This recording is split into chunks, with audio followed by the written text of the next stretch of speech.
Yeah, he does good. Yeah, it's all fun stuff. But you So want me what to were you actually say that saying? again? You want me to say that again? You want me to say that First again? off, first off, this is our Monday morning, Monday afternoon edition, depending on where you guys are listening. We got fans all over the world, Asia, Africa, Australia. So, I mean, I guess they'd be listening the day after. But first things first, we'll get into the whole LeBron thing, all that jazz. We'll have two amazing plays for you guys. Wait, check in. Luca Nation Fit Club. How we doing? How's the big man doing? Oh, hey now! I almost forgot about that, but I did. I got on a scale today, and refreshing everybody. I started 2 weeks ago today, 288.8. We were 283 on weigh in last week, and this week 277.7. So we are down 11.1 pounds in 2 weeks. Nice, about 5 pounds, 5 and change pounds each week so far. And I hope to keep that going. This week was a tough one. I got to tell you guys. 288.8 to 277.7, so 11.1 pounds down. About 5.5 per week, approximately, 5 pounds per week. This week, I probably would have done better if it wasn't for, we have excuses. My daughter's birthday was this week. I also had a communion to go to on years Saturday. Old. 12 years old. Next year, she's a teenager, and we all know what that means. Shout out to the 12-year-old. And I went to a communion. One of our listeners' daughters, Dana Vanessa, you're on there. Big shout out. Big communion. First Holy Communion. I have always had this thing for double first name people. I don't even know why. It gets me going. All right. Well, we all have our things. That is yours. But Michael Scott. Michael Scott's a great example of that too. So it's not just females. Michael Scott. I get it. So I will tell you, they did me wrong. They had this like turtle cream pie. It was like an ice cream with like pecans and like caramel in it and stuff. Forget about it. It was like the talk of the party. It was the best thing I've ever eaten in my life. I have it like on order now. It's in Walmart. It's on Amazon Fresh. I'm gonna have like 10 of them here. That might be all I eat from now on, and it's definitely not healthy. And then yesterday was Mother's Day, so we had to do a little Mother's Day action, So it was a difficult eating week. So to come out, actually losing a little bit of weight this week, I'm gonna consider that a win. I'm back on it. I'm back on the diet, doing a little exercise, trying to walk. The weather's not so great here, but I made sure, during one of the breaks, I had the kids out this morning. We were running around playing football and stuff like that. So, trying to be active. And we added another person to the Luca Nation Fit family group. So if you want to get in that, come on in. We're growing. We're motivating each other. So there you go. There's a check-in. You guys hold me to it. I better be less than 277.7 when we check in again next Monday. Boom. Gotta love it. So yeah, let's get into it. It's another episode of Luca's, Tigers, and Bronze. Is Bronze still part of our podcast? Are we allowed to still utilize Bronze in the title? Should we be changing that? Here's what's fun. I absolutely love the communication. I love the back and forth. I love the comments. I love it because I hope that the folks who are out there, saying you guys don't know what you're talking about, will go and actually listen to the whole episode or listen to other episodes and listen to, other takes. The people who have come out and said that, you don't deserve to talk about sports or that you did this just for, for clicks or for attention. That's not our game, guys. We're not just saying stuff for attention. I know people said that when I talked about Michael Porter Jr. And I'll be the first one to tell you, the kids look good. The other day when he played against the Nets, he disappeared in the second half. He had one hell of a great first half, but, when it came crunch time, the dude was a ghost. But he looks good. I don't want to say that I'm wrong on him yet, but I am one of those people that will tell you I'm wrong when I am wrong, and I'm watching him closely. And I've actually thought about starting to buy some of his cards. It's difficult to do that now because the prices are just so high, but he does look good now given a chance. That said, I would like to, thank everybody who's commenting and hope that you all kind of, join in for a longer review of us than just a 30-second video clip. But I'll leave it to you, man. Your take on Bron. Can I give you what I thought it was, or do you want to just, Sure. Okay, so I'll give you what I thought it was, right? So nowhere in what you were saying did you say LeBron was a bad player. And nowhere in what you were saying did you say LeBron wasn't a GOAT. And nowhere in what you were saying did you say LeBron may not win another championship or that people should sell their LeBron cards or that, LeBron isn't the greatest player in the last 25 years. Now, anybody who's listened to you more than once or twice, it's a common refrain that you go out there as a team athlete. You played team sports at a high level, higher than I ever played. And one of the things that sticks with you is that the leaders of the team are supposed to be just that, team leaders. And part of their role as a team leader is to make the players around them better. You've said this. Whether you agree with this or not is part of the debate. You know, people who are LeBron lovers and LeBron defenders, and maybe even just people who watch the game would say LeBron's job is not to make people around him better. It's to build a team that wins championships and to go out there and win championships, to bring people in and win at all costs. And that may be the case. But I think you can have that and still agree with what you said. Because I think what you were saying, and again, I'm going to leave it to you, correct me if I'm wrong, I think what you were saying was LeBron goes in there, he plays well, the team is good. Dude, we got background. You got to mute that because I'm making a hell of a point here. So I think what you're saying is the team is great with LeBron on it. I think any team would be great with LeBron on it. I think any team is made better with LeBron on it. But the players around him, I don't think maybe the right word is develop. I don't think LeBron is interested in player development of the people around him. And again, I don't know if that's his job. I think his job is to win. But I think all you were trying to say was that in your eyes, LeBron would be that much better if he were actually developing players and making their games better. And there are players in the league who develop their players. I'm a Jordan guy. I think if we had Michael Jordan sitting here, he'd say, it's not my job to make people better. It's my job to get their best game out of them, however I do that. You know, whether it's goading them. You watch that Last Dance, he was all over Scotty Burrell. You know, I mean, you know, he was fighting in practice and stuff. I don't know whether or not I would ever say Jordan, quote unquote, you know, developed players. But I would say he got the best out of them. And I think the comments might have missed that, you know, saying Timothy Mozgov played better with LeBron. Sure, I think he played better with LeBron. I'm sure he did, right? I would play better with LeBron.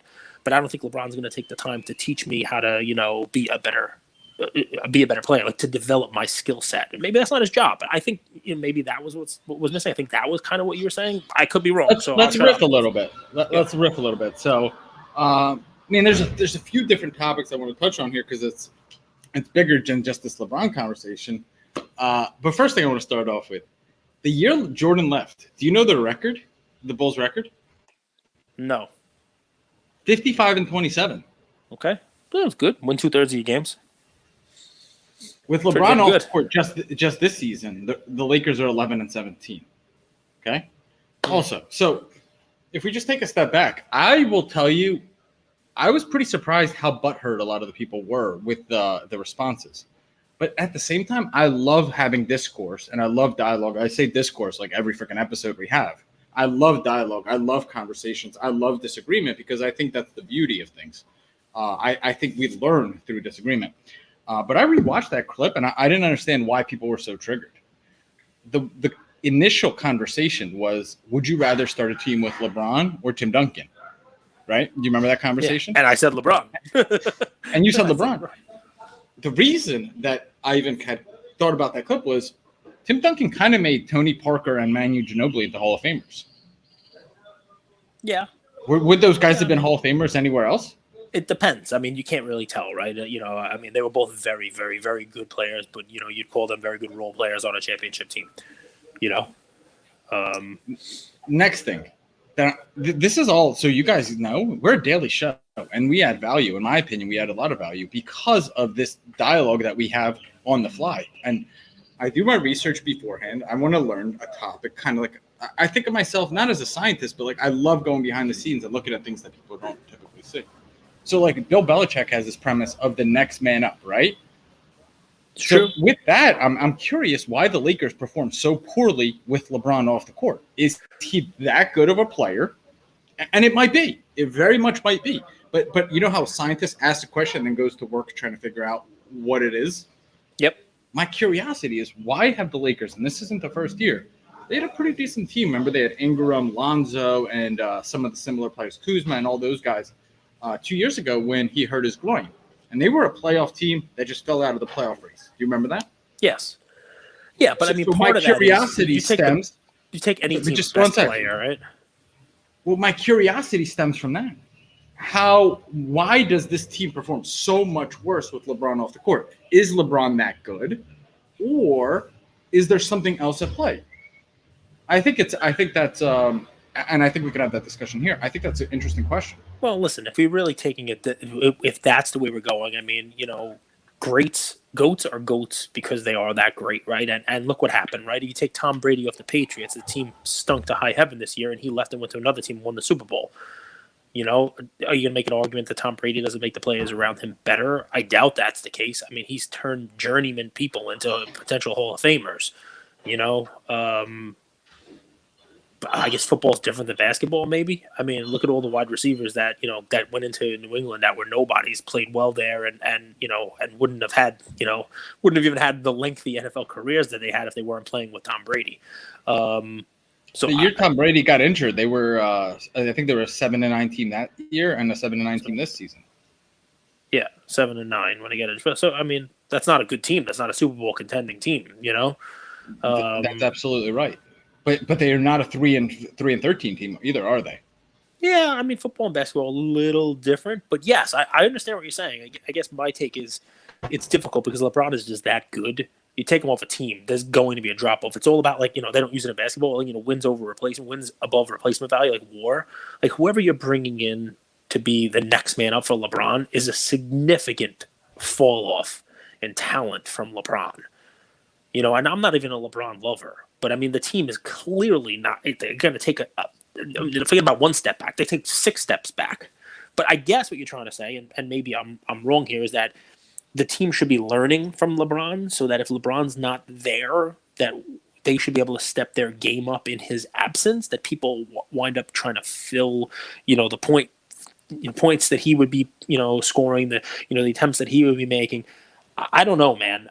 Basketball is an interesting one because only 5 people on the court, so LeBron just adds so much to it with his passing, the ability to get to the rack, the ability to draw a foul, basically at will.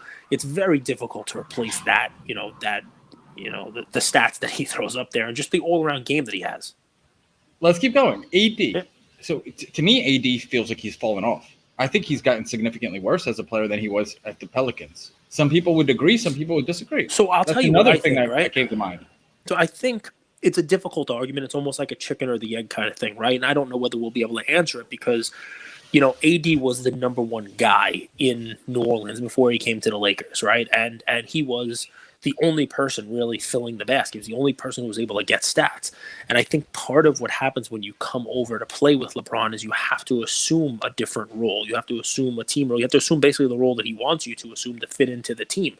So I think it's normal. And we saw the same thing with Kevin Love. I mean, that guy was an absolute stat machine when he played for Minnesota. And when he came to Cleveland and played with LeBron, he took on a different role because he was no longer going to be that 1A. I think the question becomes, and you'd have to do a little data analysis on this, is when LeBron's out for periods of stretches and Davis is in, or when LeBron was out and Kevin Love was in, you'd have to look at those games. Do those guys revert to the beast that they were? Did they just stay, a B personality, a B type, right, a beta, and they don't pick up the slack when LeBron's out there? I mean, a lot of this year you kind of got to throw out because LeBron and Davis were out at the same time. They both missed time together. But yeah, I mean, you could look at games where Davis came back and LeBron wasn't there, and if Davis was still tentative, if Davis was still not, putting up the numbers, yeah, I mean, I wouldn't say LeBron made him worse. It's interesting. Would I? I think the beauty of all of this is the discussion.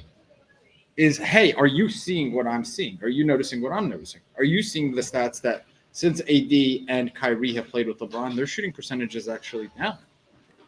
That to me is curious. Well, I mean, listen, I get that. Why is there not a single player that's come out, in my opinion, that I've seen, and I've done some research before and after, that's in such support of LeBron? Well, I think there are players. I did a little after the thing. There are players who say, obviously, but David Blatt, Tyronn Lue, the coaches. Yeah. Why did none of these guys be like, it was such a pleasure coaching LeBron? Well, listen, I don't know if Phil Jackson's going to say it's a pleasure. Yeah, I don't think Phil Jackson is a pleasure to coach and Michael Jordan. Michael Jordan's a coach. LeBron's basically the coach. I mean, LeBron is pulling the strings there, which doesn't make him any worse. It makes him Phil great. Jackson? Phil Jackson speaks really highly about Michael Jordan. Jordan, well, listen, I would speak highly and about Kobe. If you won 6 championships for me. I mean, that's the other thing, right? People are going to speak. So these guys. Not only that, but they talked about the culture that Michael Jordan developed. He talked about the culture where Michael Jordan came in. Remember, he was he just played like 42 minutes. There was a rookie that was playing, and he was in the what's it called, in the recovery room, and Jordan flipped the famously flipped the table. He was like, "Get the hell out of here! We're practicing. I just played 42 minutes. You're a rookie. We all practice." So there is those comments of like how he created a culture. To me, that's interesting. I think of myself like a scientist and archaeologist. I love this stuff. It's curious to me. I loved it as a kid. I loved it playing soccer at Drexel. I've always loved this stuff. And to me, it's curious.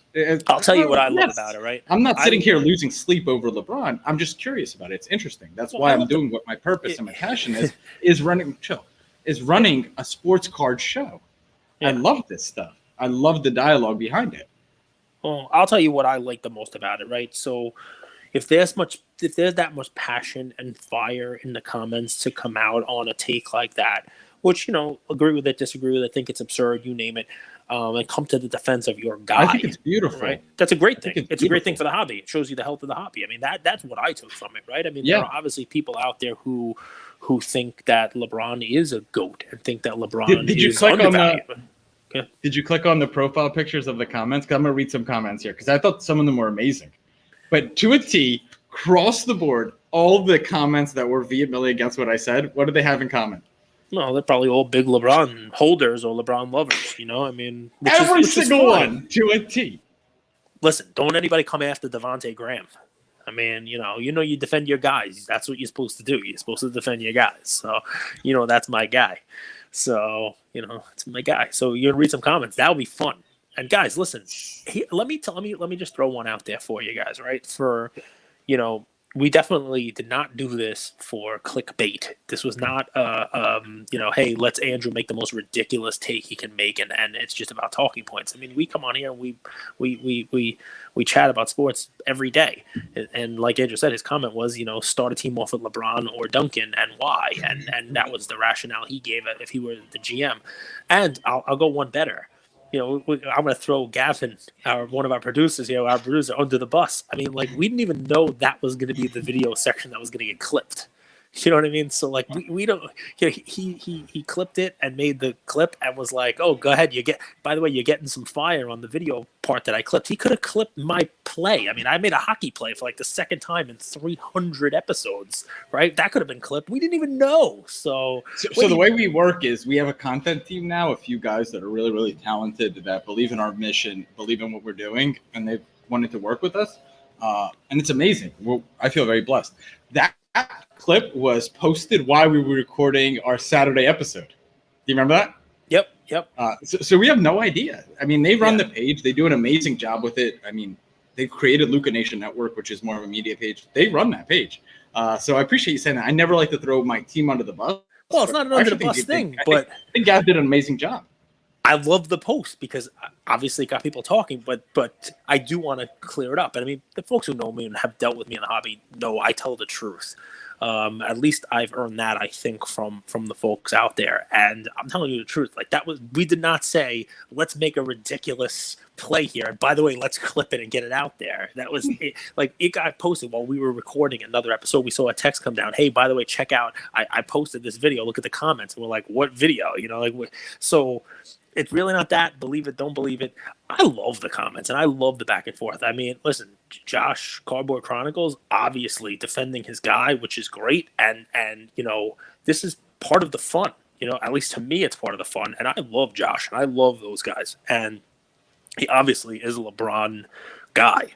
I've talked to him about that. Hey, should I buy this Kobe? And he's told me I don't own Kobe because I'm like, why? He's just a LeBron guy, and I get that, and that's great because we have to have our guys. We have to have the people we're buying. It's what the hobby's built on. But look, this is a daily show, guys. So we're not looking to just say something stupid. So anyway, that's my deal on that. Do you have a play for today? Do you want to read some comments? Because that sounded like fun. I mean, you really were taking a beating, so you might as well throw some out there. If you guys think that a few Instagram comments are a beating, how about this? I'll invite you guys over for a Russian family dinner. My grandpa's going to come from my dad's side. I'm going to have the extended family, and then we'll see what a real beating looks like. Oh, they beat you up too, huh? They're just people are opinionated, right? And I think Russian Jewish people who are immigrants who have the last name Goldberg are extra opinionated.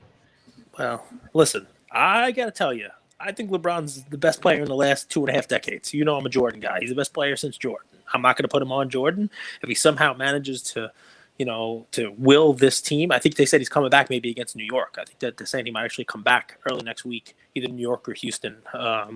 Or some recent updates. If he somehow wills this team from a 7 or an 8 seed, or maybe they pop up to the 6 seed, who knows what Portland's going to do. But if he wills this team, to a championship after this year, with a back-to-back kind of year, or after the crazy COVID stuff and the bubble, and basically no real break for that team, I mean, you got to really start talking about this guy as maybe the best ever. That doesn't mean he's developing his teammates. It means he's winning championships. So, I mean, I'll give the guy his due. This is not a LeBron hating show by any stretch of the imagination. But go, shoot, man. Go for it. Go for what, Cage? I thought you were reading comments. Okay. You said you were going to read a comment. This was a few of my favorites. Exquisite Collector, who... his page is unbelievable. The photos he takes, I don't know if you took a look at Exquisite Collector. I highly recommend you do. He said, say what? The fact that the players that left LeBron's teams can't do the same things they did with LeBron means LeBron made them better. The fact that the teams LeBron left couldn't get the same wins and couldn't contend without LeBron means LeBron made them better. Many players, including opponents, have said LeBron makes the players around him better. The only players who don't want to play with LeBron or other stars who want to prove that they are the alpha, because they know there is no way they could be the alpha with LeBron there. Your premise is that someone playing with LeBron can come out becoming LeBron because he learned from playing with him. The argument is so flawed because Michael Cooper never became Magic. Danny Ainge never became Bird. Scotty never became Michael. And sure as hell, Larry Hughes, great call out on Larry Hughes. Larry Hughes was a stud, by the way, for Cleveland for a minute, and he played for the Sixers. Larry Hughes, Tristan Thompson, Kevin Love, Dellavedova, and even Wade Bosch could never be LeBron. Even now, when LeBron is 18 years into playing, lost his hair, don't know why that was valuable, but I love it, and has a gray beard, a star like AD could have beat LeBron and needed LeBron to get a ring. So I love that one. Another one I like was South Park Cards. I agree with every single thing you just said. Nowhere did anyone say that LeBron should make those guys LeBron.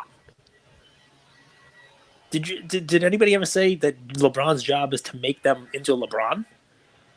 No, they can't be LeBron. They're not gifted. They don't have his frame. They don't have his skill set. None of those guys will ever be LeBron. But I think what you're trying to say is LeBron should have made them better. And by better, and here's I think the split. Sure, they're better while playing with him because they're playing with him. But I think you're trying to make them better players.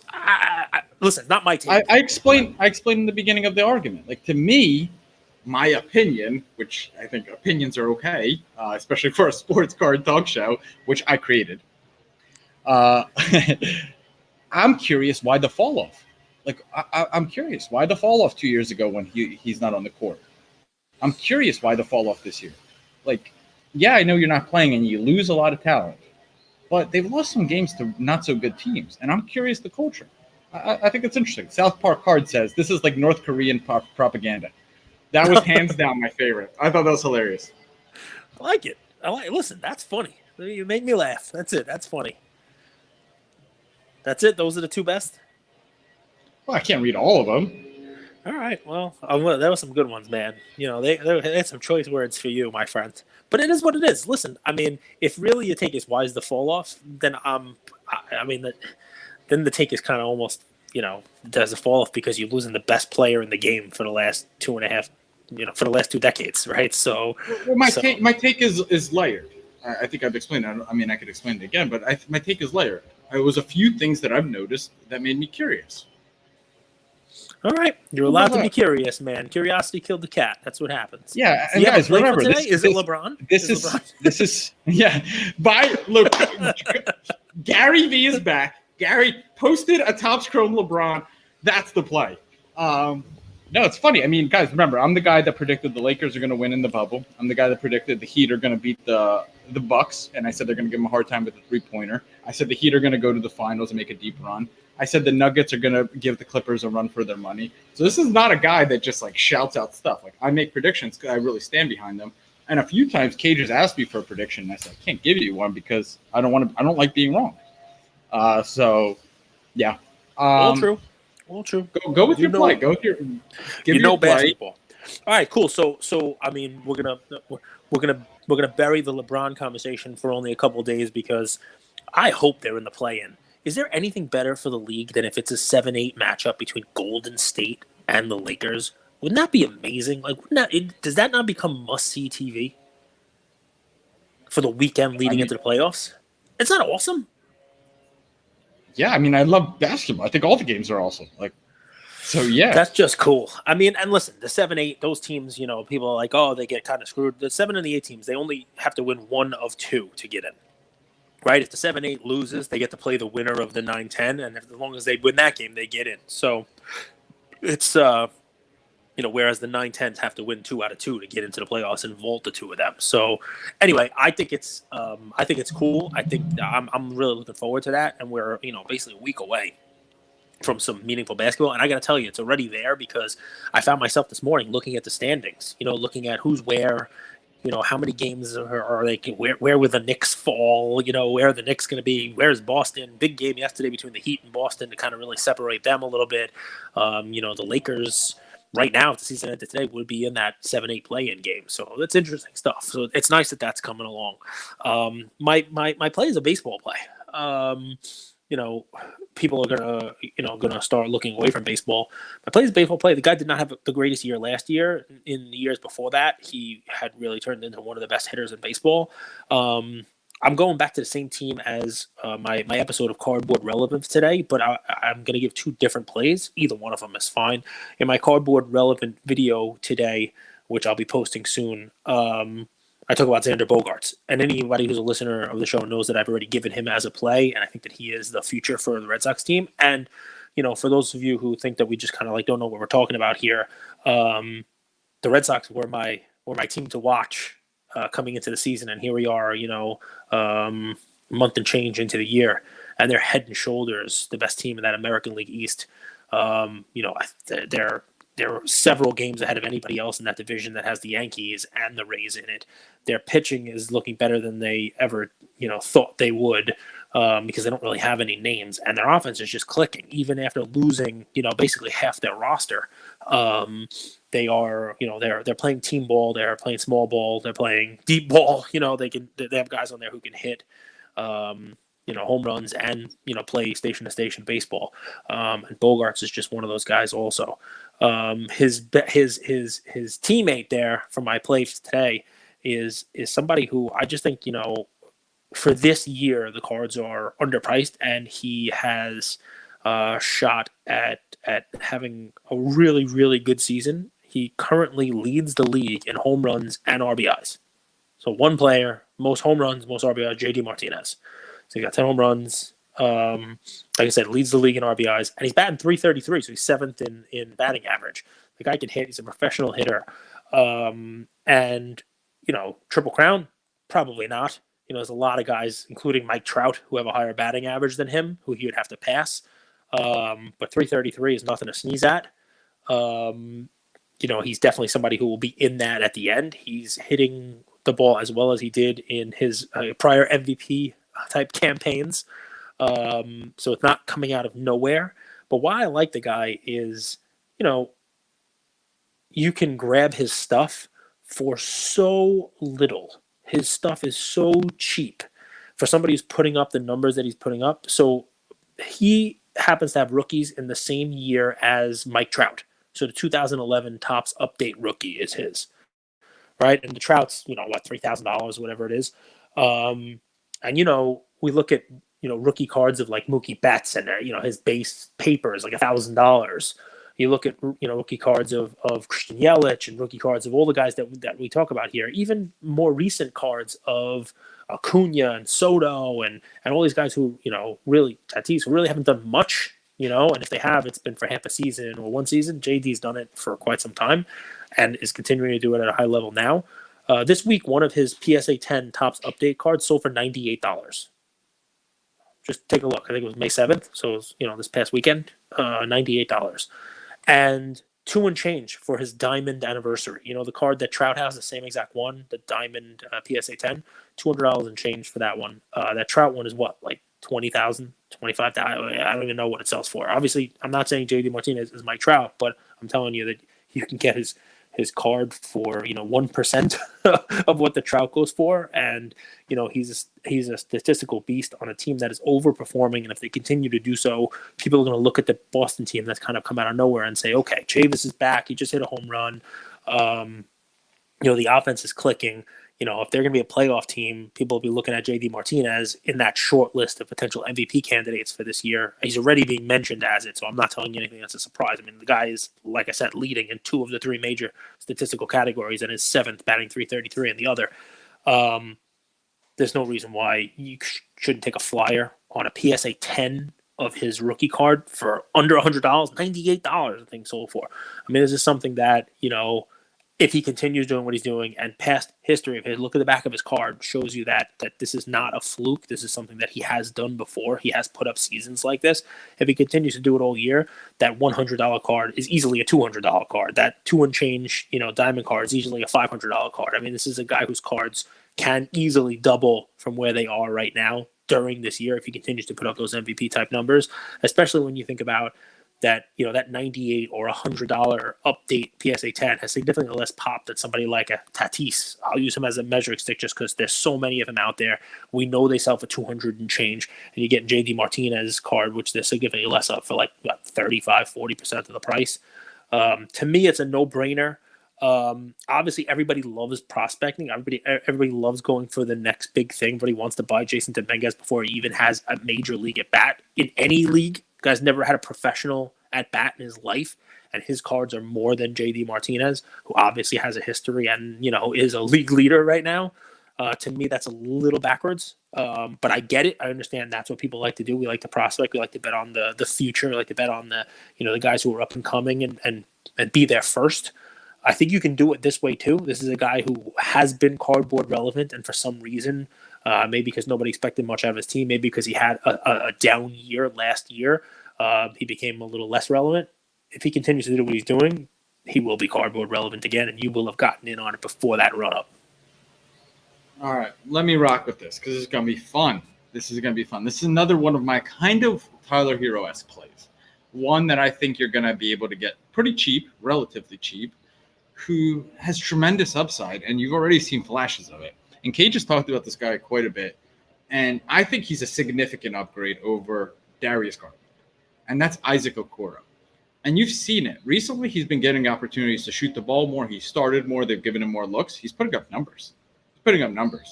And I think they need that on that team. You can't really go in today's NBA with 2 tiny guards. Garland's like 6'1", and Colin Sexton's like 6'3".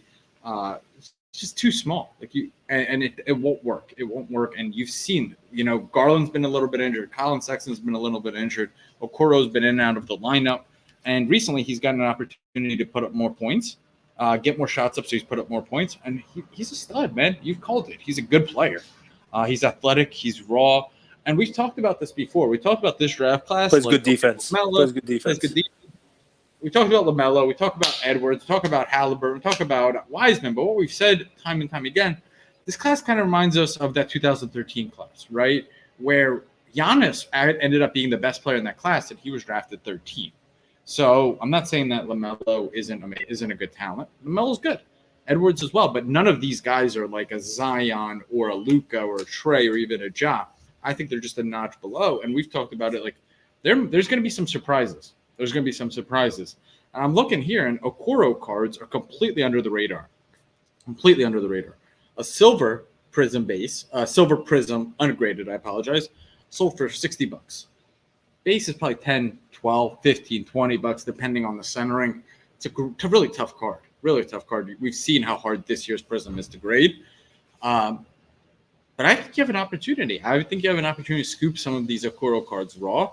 Whether that's the prism base, you could go that route, or you could go the silver, or you could go a numbered parallel. I've actually never bought a numbered prism parallel card, ever. So it's a fun little fact. I don't know why. Is he scoring? Is Okoro scoring? Because, I mean, with those two guys, when he was playing with those two guys, he was just, I mean, there were games where he was putting up 0 points. And I think that's why his cards were so low. Is he actually scoring now? He doesn't even look to shoot. I mean, if they've changed that up and in recent games, go ahead. That's why I ask. Well, that's what I was going to say. It's not that he's not scoring. He just wasn't getting a ton of shots. So, I mean, it comes and goes, but, like, he put up 32 points against the Suns on 16 shots. He's put up 20 points against the Raptors. He put up 15 against the Mavs. So, yeah, he wasn't doing that early in the year. That's good. So he can. But this is score, someone, honestly. He can. And this, if we're always going to be looking at the stats to prove our plays, we're always going to be a step behind, right? So there is a risk of like that.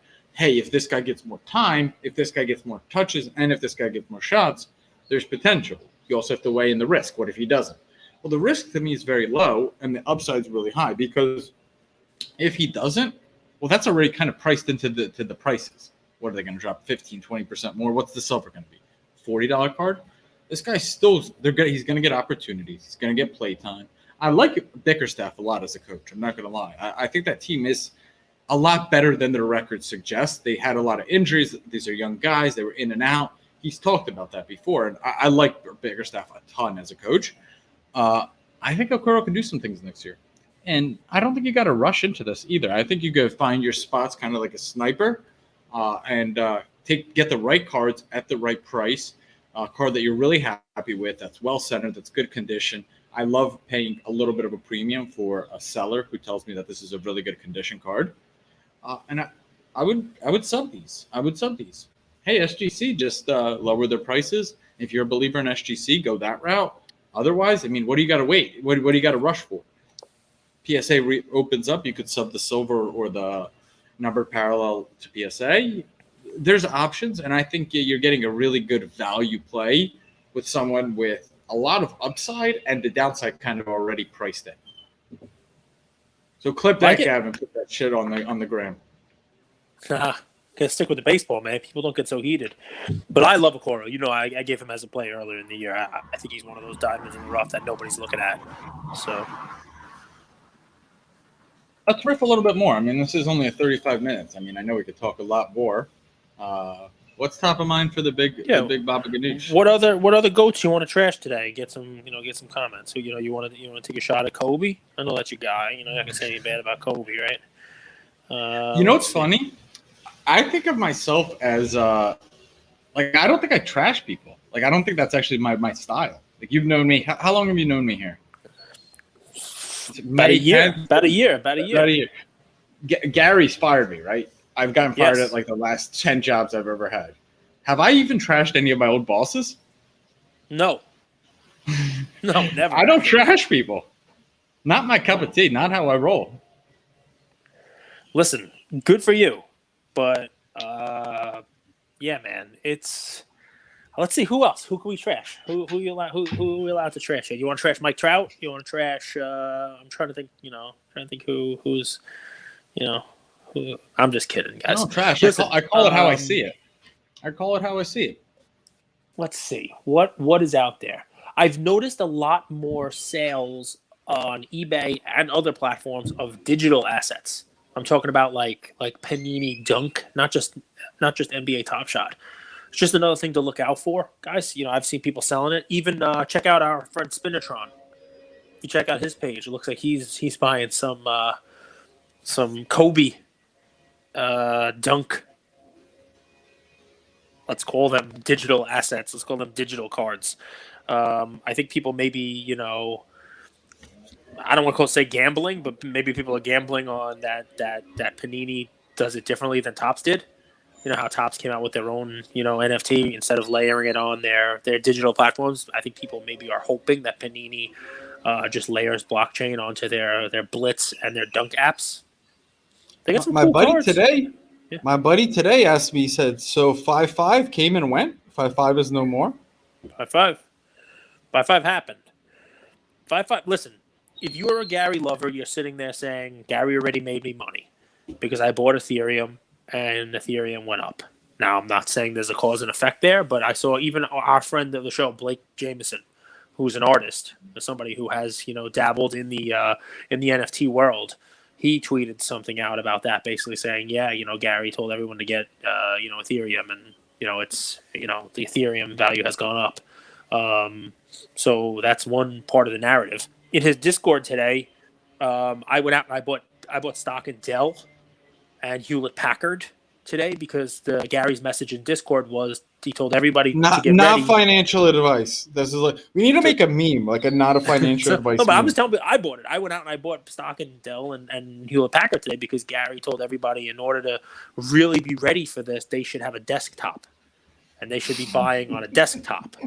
So if he says Did you buy the stock or have like Ethereum, you should get Ethereum. So now it's buy desktop. I bought Dell and Hewlett Packard stock. You messed up. What you should have done was bought Ethereum and used Ethereum to buy your Dell computer. Maybe. I don't know. I don't know. For Halloween, I'll be wearing a MetaMask. That's all I know. I'm going to go trick or treat. No good. All right. Well, listen. Here we are, folks. That's the end of our fun for today.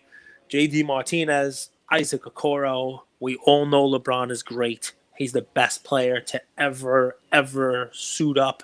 He's the best player to ever play basketball ever in the history of the game. We all love him. I hope all of your cards go to $1 gazillion. It's great that you defend LeBron. He's better than anybody who ever played.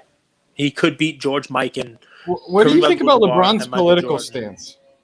I don't know what it is. He trashes people quite a bit if they don't agree with him politically. Well, I trash people when they don't agree with me too, but not about politics, about anything. He trashes police officers quite a bit as well, and he rushes to conclusions. Well, listen, now you're going in on LeBron again, and it's never a good thing, man. People are just going to not like you. People are not going to like you. You have to like LeBron. My whole life I haven't been liked. Oh, all right, it's my default. Let me get my pad out. I'm going to get my therapist hat on here. Let's go. So you had a dream last night about your mom. This Freud, what? Something about Freud. LeBron was there, and he was, what was going on? I got like a whole... Are you not talking about my mom? Yes, Freudian. It's a therapy thing, I'm trying to make like a therapist kind of joke, LeBron, I don't want to talk about LeBron anymore. Let's just leave what LeBron is on the court, which is he's the best player in the league right now. I don't know how many more years that lasts. I'm curious to see when he comes back and plays, if he's healthy, what that team looks like and how deep of a run they can make it to the playoffs. And yeah, that's basically my take on LeBron. You want to Luca Nation. Bye, Luca Nation. Have some fun.